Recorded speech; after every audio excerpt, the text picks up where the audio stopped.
people in the online session. Thank you so much for waiting. My name is Nadiah, and I'm a climate justice activist and feminist from Malaysia. First of all, congratulations are in order for CIPRI to come up with such an important document, the environment of peace, in these very critical times. I would also like to thank the organizing team for organizing this forum and giving me an excellent slot to fill in and share my reflections about Malaysia. So, Malaysia. Some of you might ask, where is that? It's a nation situated in Southeast Asia.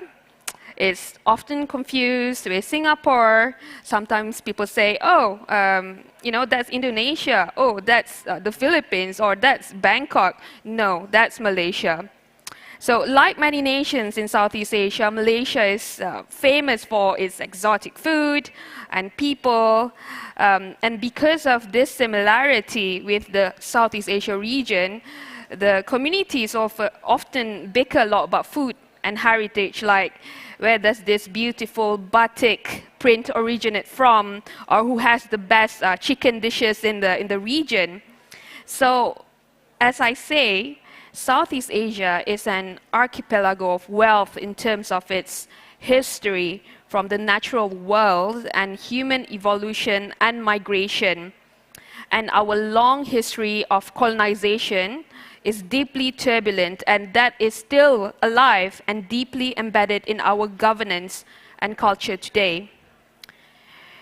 And being, a country situated with the rising power of China and India and the West, there is the expanding governance and economic systems from the West and the East, I've just mentioned, it has influenced Southeast Asia nations' reliance on the wealth of natural resources and cheap human labor to power our development ambitions and target. So what does this do to us? This comes at a hefty price for the current people living in Southeast Asia and the future generation. So as I stand here, million-year-old forests are cleared to make way for urban and agribusiness expansion. So you might have known that Malaysia is the second largest exporter of palm oil. Limestone hills and caves formed millions of years ago from tectonic movements and of ecological heritage and cultural importance are blasted off to produce cement so that Malaysia could participate in the race to build the world's tallest building and break world records and erase history.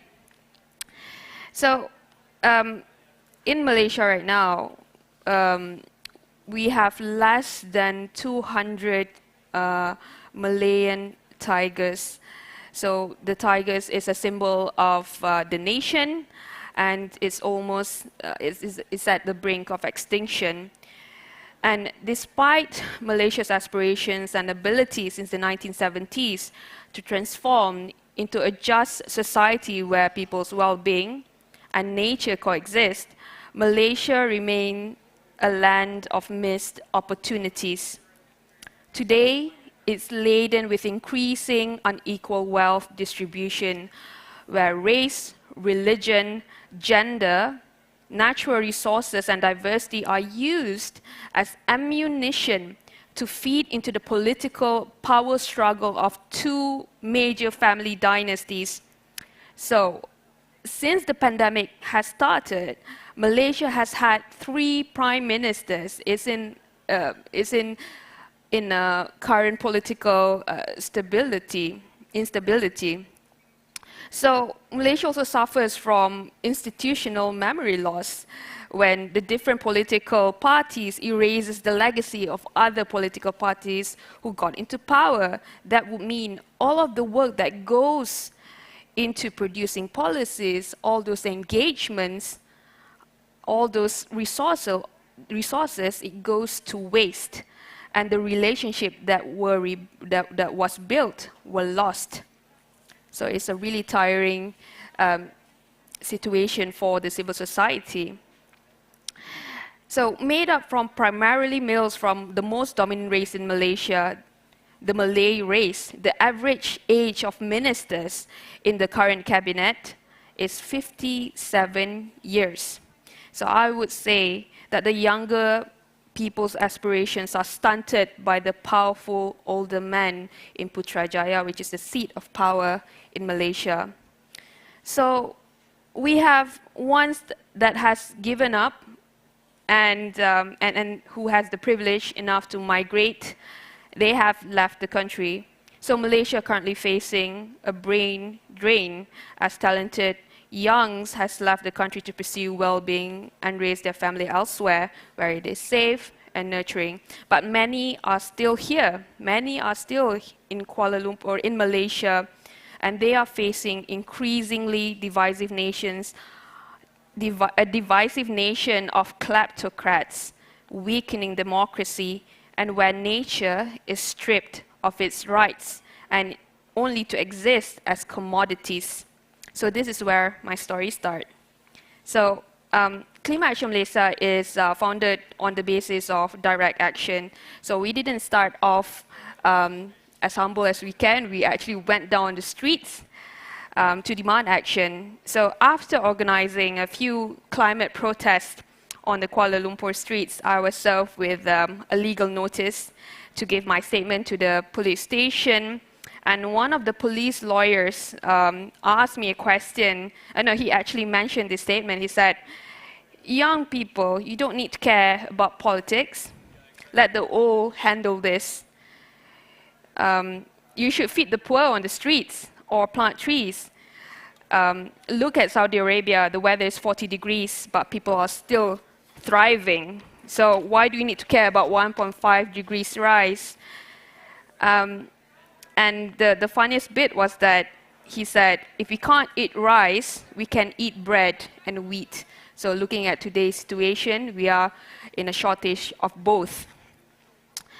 On another occasion, when one of my young members was arrested, he got caught after we staged a die-in in Kuala Lumpur Central train station. I told the police that we are doing this to raise awareness about the transboundary haze pollution that we have been suffering. When I say we, the whole of Southeast Asia, that is millions of people.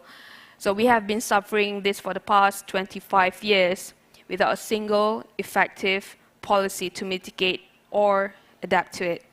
So the police said, yeah, he agrees, the haze is terrible this year, please do your actions elsewhere. So my friend were released. So on another occasion, I organized a talk about forest management and indigenous rights at my previous then university. Two police officers from the Special Branch Division came by for a visit and began to ask me sensitive questions like, why am I doing this?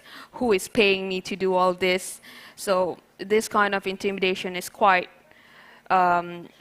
is a day-to-day basis, and I'm just an activist. I cannot imagine the kind of intimidation that goes down on the ground towards communities. So there is this thing called SLAP, S-L-A-P-P, or strategic litigation, or it's a form of a state apparatus intimidation. It's often used to silence environmental and human rights defenders, journalists and activists alike. And the trend is increasing during COVID-19 pandemic, and alarmingly, after the December 18th flood tragedy, one of the worst in Malaysia's recent memory, leaves a trail of death, loss, and destruction. As many pivot towards social media to organize communities and movement, it is well known that virtual platforms are ridden with the rise of right-wing media, cancel culture, and disinformation. So most young activists and community activists sometimes enter these realms without knowing how to assess the situation, knowing how to identify violence, and this can lead towards anxiety spikes. So I tell, I tell the younger activists this, that there are no shortcuts to handling and mitigating this risk. As per the Environmental of Peace report, activism remains a dangerous activity in many regions and communities when demanding accountability, reform, and demanding this can be deadly. So why are we taking this risk? It's because demanding accountability and transparency are non-negotiable in democratic governance and freedom of speech. If there is no democratic governance to enforce laws and such, policies will fail and the people suffer, putting more people and groups at the margin. And this cycle has been going on for decades in Malaysia. Peace and security are our vitals to implement and enforce actions to reach not only carbon reduction targets, but also our well-being targets such as resilience, gender equality, etc. So coming back full circle to Malaysia's erasure of our multicultural and ecological heritage. So when rights are erased, we face a governance crisis, a deficit of trust between the civil society and the government, and a multiplier of conflicts in Malaysia's multicultural societies, most notably the rise of racial tensions, women disempowerment, and our indigenous people's mistreatment. So Malaysian government is known for making grandeur statements and superficial targets without solving the systemic causes of this problem. This is what I think what should happen. We must take the route to reassess our past and confront Malaysia's racist and patriarchal policies to rethink our development pathways. Some solutions that are being put forward in Malaysia right now are clear cases of maladaptation, and the continuous exclusion of marginalized voices and vulnerable groups and communities in taking ownership of issues tied to their future. And as we all know, no solution fits all. We must move away from only monetary metrics like GDP to measure our development and well-being. We also cannot rebuild the new by the denial and erasure of the past. We can't achieve peace if there is no recognition of the past. For example, indigenous sovereignty must be upheld. Traditional practices of natural resource management of local communities must be respected. There are no shortcuts to building community trust, genuine solidarity, and meaningful partnership. So the most sustainable way to transform society in Malaysia is by engaging in peace building, strengthening democracy and governance, and upholding justice, despite many challenges that the civil society faces. The civil society in Malaysia is collectively building new tools and network and developing novel strategies within the justice lens to bridge the governance and intersectional deficit in climate action.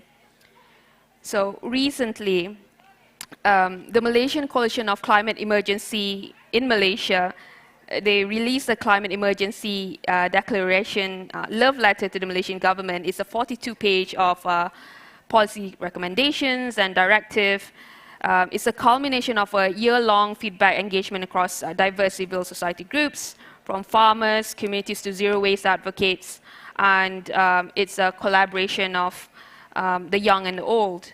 So coalition building, for me, is one of the hardest things that I have ever faced, from having to manage engagements, conflicts arising due to the wide gap of intergenerational knowledge and the capacity and varying levels of climate literacy across groups, and of course, lack of data accessibility. So imagine as a young group, we are some of the groups that is doing climate justice work in Malaysia. So sometimes the work has been, is taking a toll on the young people, of course, and sometimes I have to really go out and attend sessions outside Malaysia so that I can get the information, I can get resources, best practices, and bring this back to Malaysia and localize. So it's really a tough process, and for me, it's really tiring, and it's also a dangerous work, because if I say something wrong here, I might be barred coming back to Kuala Lumpur. So again, as civil societies from the Global South, I did mention about funding. So funding doesn't come easy, but we are already on the move to build a movement to sustain our resistance for many years, because climate justice is not something that can be solved within years. So climate impact is here, and it will stay for many decades to come. So I know that we are short on time. I think I can conclude and make way for the next panel. Stephanie, please.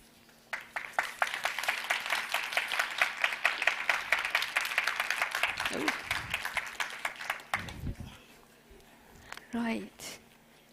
Oh, thanks. Thank you so much.